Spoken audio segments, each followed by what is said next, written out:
धन होता है उसे कोई संसारी लूट नहीं सकता है। इसलिए तो हमारे संत गाते हैं, हमारा धन राधा श्री राधा, परम धन राधा राधा राधा। भैया नारद राम जी के दास कभी उदास नहीं होते, और राम जी के दास हो के आपके चेहरे पर उदासीन। नारद जी ने कहा, भैया पहले मेरी समस्या सुनो। जिस कथा का आनंद लेने के लिए आप लोग इधर उधर घुमा करते हो, वही कथा का आनंद लेने के लिए मैं मृत्यु लोक में गया। और नारद जी स्थान गिनाते हैं कि मैं सभी जगह गया। अहम तु पृथ्वी में आतो ज्ञात्वा सर्वोत्तमामिति, पुष्करम च प्रयागम च। पुष्कर गया, प्रयाग गया, हरिद्वार गया, कुरुक्षेत्र गया, सेतुबंधु रामेश्वरम गया, परंतु चारों तरफ अशांति, कहीं भी शांति नहीं। सत्यम नास्ति तपः शौचम, लोग सत्य का पालन नहीं करते हैं। तब कोई करना नहीं चाहता, दान पुण्य करना नहीं चाहते। धर्म के चरण हैं प्राय मुझे नहीं दिखाई दिए। मन में बड़ी गिलानी हुई।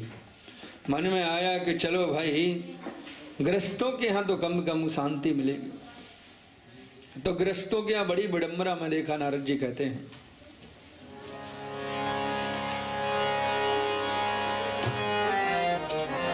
तरुणी प्रभु तागे हैं श्याल को बुद्धिदायका, कन्या विक्रयणो लोभा दंपतेना कल्पना। तरुणी प्रभुता, घर में नई बहू का चलावा। भोजन यदि चाहिए तो पहले चाबियां हमें दो। बोले कुछ काम करते होंगे, माता पिता से सलाह लेते होंगे। बोले नहीं, साले साहब से ही सलाह लेते हैं, माता पिता को कोई नहीं पूछता है। और लोभ इतना बढ़ गया, लोग शादी नहीं सौदा करते हैं। कन्या विक्रयणो लोभा दंपतेनाम च कल्पना। शादी नहीं सौदा, जहां पट जाए। और परिणाम, घर में कलह नित्य। प्रेम से बोलो,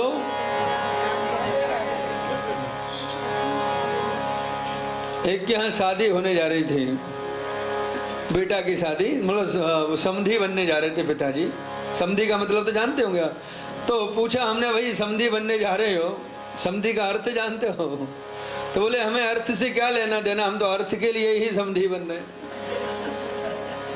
समधी का अर्थ क्या, इससे कोई मतलब, अर्थ के लिए समधी बनना। चारों तरफ मैंने लोभ जब देखा, नारद जी कहते मन में आया, गृहस्थों के यहाँ शांति, चलो संतों के यहाँ शांति मिलेगी। मैं संतों के आश्रम में गया, मैंने बड़ा भारी पाखंड देखा। नारद जी कहते हैं, न योगी नैव सिद्धो वा न ज्ञानी सत्क्रियो नरः, कलिदावान लेनाध्य साधनम भस्मतां गतः। न योगी है, न सिद्ध है, न ज्ञानी है, भस्मताम गतम। चारों तरफ पाखंड दिखाई दिया। मैंने जाके देखा कि इतना बड़ा आश्रम किनका है। बोले त्यागी जी महाराज का। बहुत बड़ा आश्रम जिसमें 500 कमरे, त्यागी जी महाराज जिन्होंने सब त्याग दिया। झगड़ा हो रहा था। भैया झगड़ा किसमें हो रहा? बोले मौनी बाबा में। मौनी जब लड़ते हैं ना, करके महाराज धरती हिला देते हैं। और आश्रम के बाहर 2-4 बच्चे खेल रहे। बोले आश्रम के अंदर बच्चे? बोले ब्रह्मचारी जी महाराज के। तो तपसी धनवंत दरिद्र ग्रही, कली कौतिक तात न बात कही। संतों के आभाखण दिखाई दिया तो मन बड़ा दुखी हुआ। और मन में आया कि भैया न गृहस्थों के यहाँ शांति है, न संतों के यहाँ शांति, चारों तरफ क्रांति। चलो वृंदावन चलूं। प्रभु ने सुंदर सुंदर बाल लीलाएं की। अरे वृंदावन में तो जाके मुझे शांति मिलेगी। नारद जी कहते मैं वृंदावन के लिए चल पड़ा। नारद जी वृंदावन पहुंचे हैं, तो चलिए हम भी 5 मिनट में आपको मन से वृंदावन का दर्शन करा के लाते। वृंदावन जाऊंगी सखी, वृंदावन जाऊंगी, बाजे मुरली बाजे मुरली यमुना तीर सखी, वृंदावन जाऊंगी, बाजे मुरली यमुना तीर सखी, वृंदावन जाऊंगी, वृंदावन जाऊंगी सखी, वृंदावन जाऊंगी, वृंदावन जाऊंगी सखी, वृंदावन जाऊंगी। हो मेरे उठे बिरह के पीर सखी, वृंदावन जाऊंगी, मेरे उठे बिरह के पीर सखी। श्याम सलोनी सूरत की दीवानी हो गई, श्याम सलोनी सूरत की, सभी गाएं भाव से। श्याम सलोनी सूरत की दीवानी हो गई, श्याम सलोनी सूरत की दीवानी। अब कैसे धरूं मैं धीर सखी, वृंदावन जाऊंगी, अब कैसे धरूं मैं धीर सखी, वृंदावन जाऊं, वृंदावन जाऊंगी सखी, वृंदावन जाऊंगी, वृंदावन।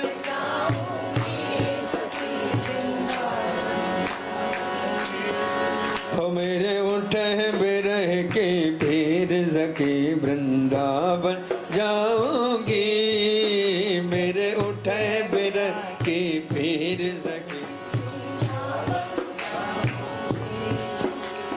छोड़ दिया मैंने भोजन पानी श्याम की याद में, छोड़ दिया मैंने भोजन पानी श्याम की बिरह में, छोड़ दिया मैंने भोजन पानी श्याम की याद में, छोड़ दिया मैंने भोजन पानी श्याम की याद में।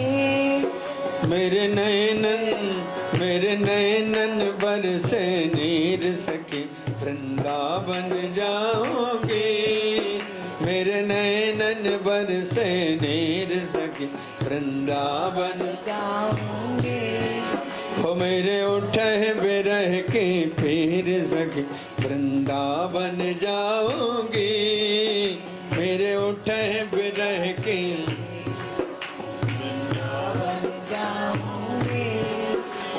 इस दुनिया से रिश्ते नाते सब ही तोड़ दिए, इस दुनिया से रिश्ते नाते सब ही तोड़ दिए, इस दुनिया से रिश्ते नाते सब ही तोड़ दिए, इस दुनिया से रिश्ते नाते सब ही तोड़ दिए। तोहे कैसे दिखाऊं दिल चेर सखी, वृंदावन जाऊंगी, तोहे कैसे दिखाऊं दिल चेर सखी, वृंदावन जाऊंगी। मेरे उठे बिरह के पीर सखी, वृंदावन जाऊंगी, मेरे उठे बिरह की पीर वृंदावन जाऊंगी। नैन लड़े गिरधर से मैं तो पागल कर डाली, नैन लड़े गिरधर से मैं तो पागल कर डाली, नैन लड़े गिरधर से मैं तो पागल कर डाली। यहाँ से दुनिया से भई अधीर सक, वृंदावन जाऊंगी, दुनिया से भई अधीर सकी, वृंदावन जाऊंगी। वृंदावन जाऊंगी सखी, वृंदावन जाऊंगी, वृंदावन जाऊंगी सखी, वृंदावन जाऊंगी। बाजे मुरली हो बाजे मुरली यमुना तीर सखी, वृंदावन जाऊंगी, बाजे मुरली यमुना तीर जाऊंगी, हो मेरे उठे बिरह के फिर वृंदावन जाऊंगी, मेरे उठे बिरह के फिर वृंदावन जाऊंगी, सखी वृंदावन जाऊंगी, सखी वृंदावन जाऊंगी। नारद जी कहते हैं मन में आया वृंदावन के लिए कि प्रभु ने सुंदर सुंदर बाल लीलाएं किए हैं, तो वृंदावन में जाके मुझे कम से कम शांति मिलेगी। मैं वृंदावन चल पड़ा। परंतु देवर्षि नारद जी कहते हैं महात्माओं, मैंने बड़ा भारी आश्चर्य श्री धाम वृंदावन में जाके देखा। तत्राश्चर्य मया दृष्टा श्रूयता में मुनीश्वरा। हे महात्माओं, बड़ा भारी आश्चर्य। क्या? बोले एक जवान स्त्री बड़े दुखी मन से बैठी, दो वृद्ध पुरुष पास में लेटे, तमाम स्त्रियां उसकी सेवा में, कोई पानी का गिलास लेके खड़ी। प्रेम से बोलो भैया, कथा पर ध्यान दीजिएगा। बात करें ना तो बाहर जाके बड़े प्रेम से, कथा को मत बिगाड़िए। सबसे निवेदन है, प्रार्थना है, कथा में शांति से एकदम प्रेम से बोलो। बड़ा भारी आश्चर्य मुझे लगा कि तमाम स्त्रियां उसकी सेवा में, और वो स्त्री किसी की बात नहीं सुन रही है, दुखी मन से बैठी है। नारद जी कहते मन में आया कि चलो चल के पूछूं क्या दुख है।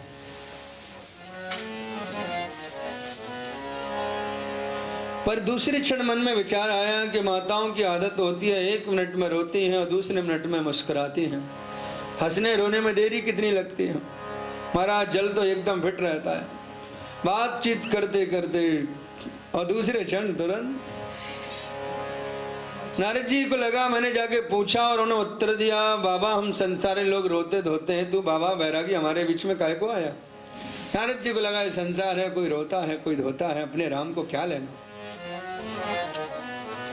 नारद जी कहते मैं आगे बढ़ा, परंतु उस स्त्री की दृष्टि मुझ पर पड़ी और खड़े होके हाथ जोड़ के मुझे पुकारा, भोगो साधो क्षणं तिष्ठ मच्चिंता मपीनाश दर्शनम तब लोकस्य सर्वथा गहरम परम। भोगो साधो क्षणम तिष्ठ। महाराज जी एक क्षण के लिए रुक जाइए। अरे आप जैसे संतों का दर्शन करके पाप नष्ट हो जाते हैं, और कदाचित आपसे बातचीत करने का मौका मिल जाए तो कहना क्या। ध्यान से सुनिएगा, भक्ति महारानी ने एक घंटे के लिए, एक मिनट के लिए नहीं कहा, एक क्षण के लिए कहा। साधो क्षणम। कभी भी कोई संत मिले तो समय को बेकार नहीं जाने देना चाहिए। साधु का क्षण और अन्न का कण कभी व्यर्थ नहीं जाने देना चाहिए। हम लोग प्रसाद पाते ना जब शादी में, भंडारे में, तो कितना छोड़ देते। ये बहुत बड़ा अपराध है, बिल्कुल नहीं छोड़ना चाहिए। क्योंकि भोजन समझ के नहीं पाना चाहिए, प्रसाद समझ के पाना चाहिए। जहां भी मिले ठाकुर जी का ध्यान करो, प्रसाद बन जाएगा। ध्यान से ठाकुर का भोग लगा, छोड़ना नहीं चाहिए। जो अन्न का तिरस्कार करते हैं बहुत दुखी होते हैं। साधो क्षणम तिष्ठ। एक क्षण के लिए रुक जाइए। नारद जी कहते हैं जब एक क्षण के लिए कहा तो मैंने पूछा, काशी तुम देवी आप कौन है? काय मां, आपको क्या दुख है और आपकी सेवा में तमाम स्त्रियां कौन हैं? तब उस स्त्री ने अपना परिचय दिया। अहम भक्तिरिते ख्याता इमौ में तनयो मतो ज्ञान वैराग्य नामानो काल योगे चर्चरो। बाबा मैं सामान्य स्त्री नहीं हूं, मेरा नाम भक्ति है। और ये दो वृद्ध पुरुष लेटे कोई और नहीं, मेरे पुत्र ज्ञान और वैराग्य हैं। दक्षिण में मैं प्रकट उत्पन्न हुई, कर्नाटक में मेरा पालन हुआ, आगे बढ़ती गई, कुछ प्रांतों में छीड़ होती गई, परंतु श्री धाम वृंदावन का आश्रय लिया, मैं एकदम युवती हो गई और मेरे पुत्र वृद्ध हो गए। बाबा संसार में माता पिता वृद्ध देखे जाते हैं, पुत्र जवान देखे जाते हैं, पर यहाँ देखिए एकदम विपरीत विलोम। यही मेरा दुख है। श्री नारद जी ने विचार किया और उसके बाद नारद जी ने कहा देवी अब कलयुग आ चुका है। सत्ययुग त्रेता में तो ज्ञान वैराग्य की बड़ी सेवा थी, परंतु देवी अब कलयुग आ गया। कलयुग के दोषों का नारद जी ने विस्तार से वर्णन किया है। और नारद जी यहाँ एक बड़ी अच्छी बात कहते हैं कि देवी जो भी घटनाएं घटित हो रही है भगवान की आंखों के सामने घटित हो रही है। भक्ति महारानी ने कहा तो प्रभु सहन क्यों कर रहे हैं, इतना सब हो रहा है। श्री नारद जी ने कहा देवी भगवान इसलिए सहन कर रहे हैं क्योंकि युग का ये धर्म है कि कलयुग में ऐसा होगा ही। अयम तु युग धर्मो हि वर्तते कस्य दोषणम। कलयुग में ऐसा है ना, होना है, इसलिए भगवान देख करके भी इसे सहन कर रहे हैं। भक्ति महारानी का बाबा कलयुग जब इतना बुरा था, दुष्ट था, महाराज परीक्षित को दुष्ट को मार देना चाहिए था, क्यों छोड़ दिया? नारद जी ने कहा देवी परीक्षित महाराज ने विचार किया कलयुग दोषों का खजाना है, पर इसमें गुण बहुत अच्छा है। क्या? बोले प्रभु का नाम लेने से प्रभु का धाम। यत् फलम नास्ति तपसा न योगेन समाधिना तत्फलम लभते सम्यक कलोके सब कीर्तनात्।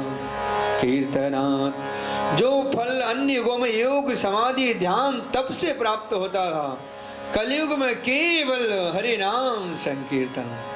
कलयुग केवल नाम आधारा सुमेरे सुमेरे नर होते रहे पारा। कलयुग केवल नाम आधारा सुमेरे सुमेरे नर। कलयुग केवल हरि गुण गावा। कलयुग केवल हरि गुण गावा। गावहि नर पावहि भव थाहा। गावहि नर पावहि भव थाहा। कलयुग जोग जग नहीं ध्याना। कलयुग योग जग नहीं। एक आधार राम गुण गाना। एक आधार राम गुण। कलयुग केवल हरि गुण गावा। कलयुग केवल हरि गुण गावा। गावहि नर पावहि भव थाहा। गावहि नर पावहि भव थाहा। हरे कृष्ण कृष्ण कृष्ण हरे हरे। हरे कृष्ण कृष्ण हरे राम राम राम।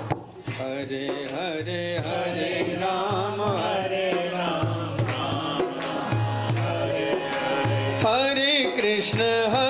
कृष्ण कृष्ण कृष्ण हरे हरे। हरे कृष्ण कृष्ण कृष्ण हरे हरे। हरे राम राम राम हरे हरे। हरे राम राम राम हरे हरे। हरे कृष्ण कृष्ण कृष्ण हरे हरे। हरे कृष्ण कृष्ण कृष्ण हरे हरे। हरे राम राम राम। हरे हरे हरे राम। श्री नारद जी ने भक्ति महारानी को समझाया देवी कलयुग में दोषों का खजाना, परंतु बहुत बड़ा गुण था कि प्रभु के नाम से प्रभु का धाम। इसलिए महाराज परीक्षित ने कलि को छोड़ दिया। नारद जी समझाते हैं, देवी तुम दुख मत करो, वृथा खेद से बाले आहो चिंता तुरा कथम, श्री कृष्ण चरणाम्भोज स्मर दुखम गमेष्यति। नारद जी तुम दुख मत करो, भगवान के श्री चरणों का ध्यान करो। और ध्यान दीजिएगा, जीवन में जब बहुत दुख तकलीफ कष्ट आए तो भगवान का स्मरण करना चाहिए, और भगवान के स्मरण से ही शांति मिलती है। हरिष स्मृति ही सर्व विपद विमोक्षणम। जीवन में जब भी समस्या विपत्ति दुख आए तो भगवान का स्मरण करना चाहिए, ध्यान करना चाहिए कि जो भगवान ब्रजांगनाओं की रक्षा करते हैं, द्रौपदी की रक्षा करते हैं, वो भगवान कहीं गए नहीं। देवी तुम भी प्रभु का ध्यान करोगे तो भगवान तुम पर भी कृपा करेंगे। भक्ति महारानी ने कहा, बाबा मुझे वास्तविक शांति तब मिलेगी जब मेरे पुत्र ज्ञान वैराग्य स्वस्थ हो जाए। नारद जी महाराज ज्ञान वैराग्य को स्वस्थ करने का उपाय करते हैं, गीता का पाठ करते हैं, वेदों का पाठ करते हैं, एकदम श्वेत हो चुके हैं। आकाशवाणी हुई, नारद जी तुम सत्कर्म करो तब ये स्वस्थ होंगे। नारद जी ने विचार किया कि सत्कर्म क्या है? क्या गीता का पाठ करना सत्कर्म नहीं है? वेदों का पाठ करना क्या सत्कर्म नहीं? आकाशवाणी ने कहा सत्कर्म का उपदेश कोई संत तुम्हें देगा। नारद जी भक्ति महारानी से कहा, देवी आप यहीं पर बैठो, हम सत्कर्म की खोज में जाते हैं। और नारद जी महाराज चल पड़े। जो भी संत मिलता, महाराज जी प्रणाम, बताइए सत्कर्म क्या है? अब छोटे मोटे महात्मा के तो पसीना आ जाए, क्योंकि नारद जी का बहुत बड़ा पद है। ब्रह्मा जी के पुत्र हैं देवर्षि नारद जी। और आप जानते हैं, बड़ा व्यक्ति छोटे व्यक्ति से कोई प्रश्न करे तो जानता भी होगा तो भी भूल जाएगा। महात्मा हाथ जोड़ के कहते, नारद जी जब आपको नहीं मालूम तो बड़ा हमें कैसे पता होगा। बड़े बड़े संतों के पास नारद जी गए जिनकी ख्याति संसार में गूंज रही थी, तो महात्मा बेचारे अपनी इज्जत बचाने के लिए कुछ ना तो मौन ही धारण कर लिया और कुछ तीर्थ यात्रा पर निकल गए। चारों तरफ तहलका, परंतु नारद जी के प्रश्न का कहीं पर कोई उत्तर नहीं। चारों तरफ तहलका सा फैल गया। प्रेम से बोलो। अंत में नारद जी ने विचार किया, चलो बद्री नारायण चलना चाहिए, क्योंकि एक से उच्च कोटि के संत हैं और कदाचित कोई संत नहीं मिला। तो भगवान नर नारायण प्राणियों का कल्याण करने के लिए सदैव तप करते हैं। भगवान नारायण से ही हम प्रश्न करेंगे कि प्रभु ये सत्कर्म क्या है। बद्री नारायण में भगवान नारायण जो तप कर रहे हैं प्राणियों का कल्याण करने के लिए, भगवान नारायण का जो दर्शन करते हैं तो भगवान की तपस्या का फल उन भक्तों को प्राप्त होता है जो बद्री नारायण में जाके दर्शन करते हैं। कुछ फल प्राप्त होता है। श्री नारद जी बद्री नारायण में पहुंचे, सनकादि टोके, नारद जी अपनी समस्या बतलाए और सनकादियों से देवर्षि नारद जी ने कहा है कि महाराज आप भी तो उच्च कोटि के संत हो, कृपा करके बताएं कि सत्कर्म क्या है। तो सनकादि मुस्कुराए और बोले, नारद जी माम चिंताम कुरुदेव से हर्षम चित्ते समावह उपायो सुख साधोत्र वर्तते पूर्वे बहि। माम चिंता, नारद जी चिंता छोड़ो और चिंतन करो। सत्कर्म तो अत्यंत सुगम और सरल है। नारद जी ने कहा, महाराज आप कहते सरल, भागते भागते पसीना आ गया, क्या है? तो सनकादि बतलाएंगे। श्रीमद् भागवताला पहा सतु गीता सुकादि भी। श्रीमद् भागवत की जो पावन कथा है वही सत्कर्म है। सुखदेव जी का जो गीत है वही सत्कर्म है। और सुखदेव जी का गीत क्या है? श्रीमद् भागवत की पावन कथा। नारद जी ने कहा महाराज जिस कथा की आप चर्चा कर रहे हो मैं बहुत अच्छा ज्ञाता हूँ और अपने पिता ब्रह्मा जी से भागवत श्रवण भी किया हूँ और भागवत में क्या है इसका मुझे भली भांति ज्ञान है। वेदों का सारे ही श्रीमद् भागवत है। तो मूर्तिमान वेदों का मैंने जब पाठ किया तो वेदों से जब स्वस्थ नहीं हुए तो भागवत से कैसे हो सकते हैं। सनकादि 3 उदाहरण नारद जी को समझाने के लिए देते हैं कि नारद जी ऐसी बात नहीं है, ऐसा मत सोचो कि जो वस्तु जिसमें से निकलती हो वो कम महत्व रखती हो, वो ज्यादा भी रख सकती है। कहा नारद जी आपने आम का फल पाया आम का फल खाया, बोले बहुत अच्छा, कैसा, बोले मीठा। आम का फल पाकर के खाकर के कोई कहे वाह फल कितना मधुर मीठा है और आम की डाली में लगा है, तो इस बार फल की जगह आम की डाली को तोड़ के चबाइए, स्वाद मिलेगा क्या? जो स्वाद फल में है वो आम की डाली और पत्तों में टहनी में नहीं है। नारद जी उसी प्रकार से वेद वृक्ष हैं और पका हुआ फल श्रीमद् भागवत है। 3 उदाहरण क्रमशः देते हैं। श्री नारद जी ने हाथ जोड़ के कहा महाराज आपने बिल्कुल ठीक कहा। भाग्योदयेन बहुजन्म समर्जिते सत्संगमंच लभते पुरुषो यदा वै अज्ञान हेतु कृत मोह मदांधकार नासं विधाय तदोदयते विवेका। ध्यान से सुनिएगा, उसी बात को नारद जी कह रहे हैं कि अनेक जन्म के पुण्य जब उदय होते हैं तब सत्संग मिलता है और सत्संग से क्या होता है, अज्ञान रूपी अंधकार नष्ट हो जाता है और अज्ञान रूपी अंधकार जब नष्ट होता है तब क्या होता है, उदयते विवेका, सच्चा विवेक और ज्ञान जागृत होता है।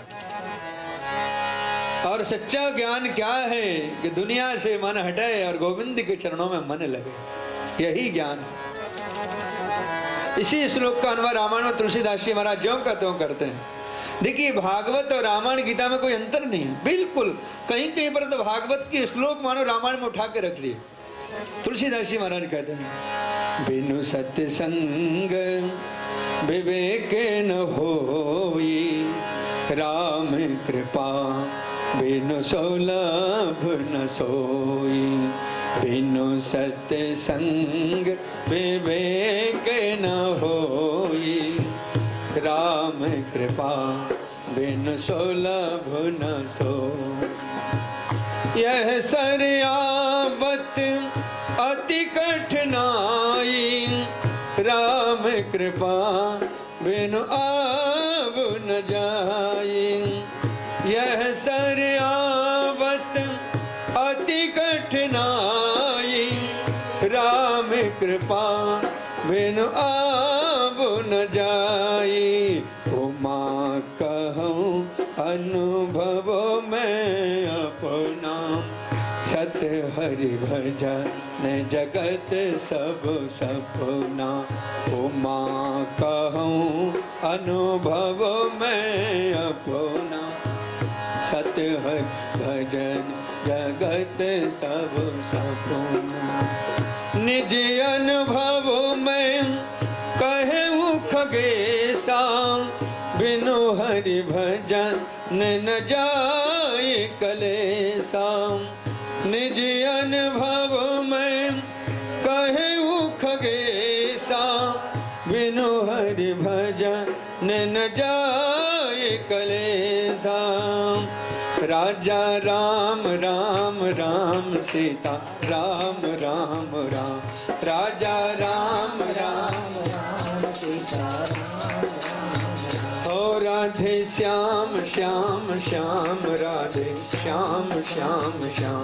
राधे श्याम श्याम श्याम राधे श्याम श्याम। राजा राम राम राम सीता राम राम राम। राजा राम राम राम सीता राम राम राम। राजा राम राम राम सीता राम राम राम। राजा राम राम राम सीता राम राम राम। राधे श्याम श्याम श्याम राधे श्याम श्याम श्याम। राधे श्याम श्याम श्याम राधे श्याम श्याम हो राजा राम राम राम सीता राम राम राम राजा राम राम सीता राम राम राधे श्याम श्याम श्याम राधे श्याम श्याम श्याम राधे श्याम श्याम श्याम राधे श्याम श्याम श्याम राधे श्याम श्याम श्याम राधे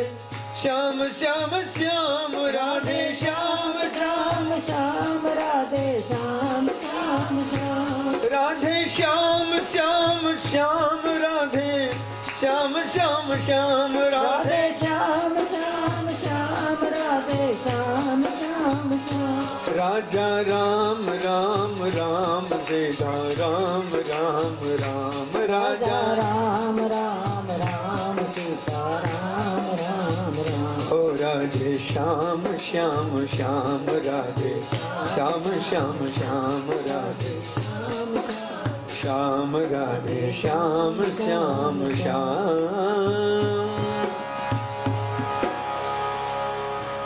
श्री नारद जी ने सनकादियों को हाथ जोड़ के प्रणाम करके कहा, है भगवान,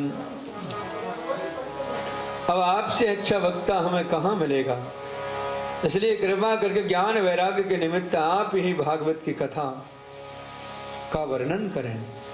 सनकादि प्रार्थना स्वीकार करते हैं कि नारद जी हम कथा सुनाएंगे, परंतु वृंदावन में नहीं, हरिद्वार में। गंगा द्वार समीप तो तटमानंद नामकम।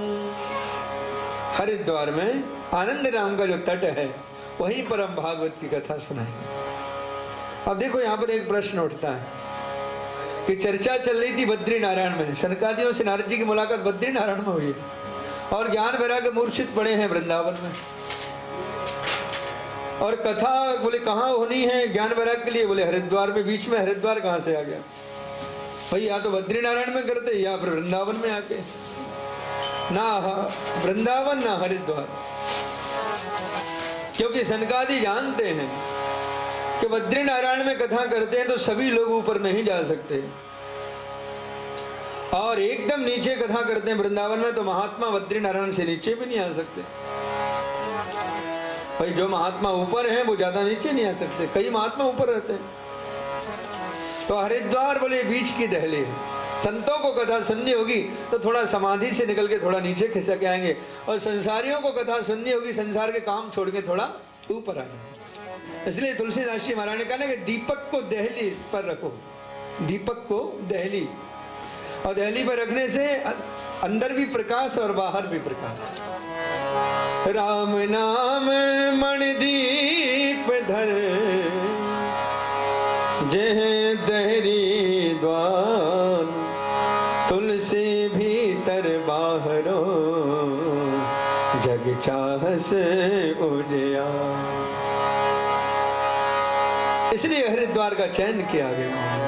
सनकादि सहित नारद जी हरिद्वार में आते हैं। सुंदर व्यासपीठ का निर्माण नारद जी कराए हैं। सुंदर भागवत की शोभा यात्रा निकाले। जय शब्दा नमः शब्दा संग शब्दम शतयुज फूलों की वृष्टि, जय जयकार करते हैं। बोलो भागवत भगवान की। कथा सुनने के लिए जब सभी संत चल पड़े हैं, संतों में कौन कौन आए तो सनकादि बतलाए, सूत जी महाराज बतलाए। भृगु वशिष्ठ श्रवणाश्च गौतम